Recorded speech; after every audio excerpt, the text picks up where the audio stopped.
Pajak pusat. Pajak pusat adalah pajak yang ditetapkan oleh pemerintah pusat melalui Undang-Undang Perpajakan, dan hasil dari pemungutan pajak merupakan sumber pendapatan negara yang tercatat di dalam APBN. Pajak merupakan alat untuk melaksanakan atau mengatur kebijakan negara dalam lapangan sosial dan ekonomi.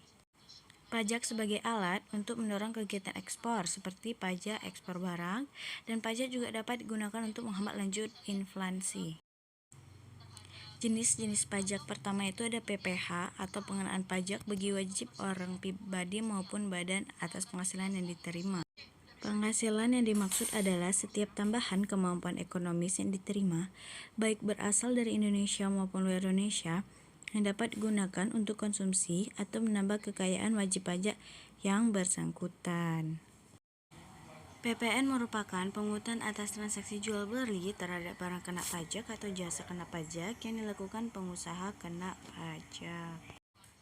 Sedangkan PPNBM adalah pajak atas penyerahan barang kena pajak yang tergolong mewah. Biasanya dilakukan pemungutan satu kali pada saat penyerahan ketika barang masuk ke daerah pabean. Biaya materai adalah pajak yang dikenakan atas pemanfaatan dokumen, misalnya surat perjanjian, akta notaris, kwitansi, surat berharga, atau yang memuat material penting seperti uang atau pernyataan hak dan kewajiban. Pajak bumi dan bangunan tertentu PBB adalah pajak yang dikenakan atas kepemilikan atau manfaat tanah atau bangunan.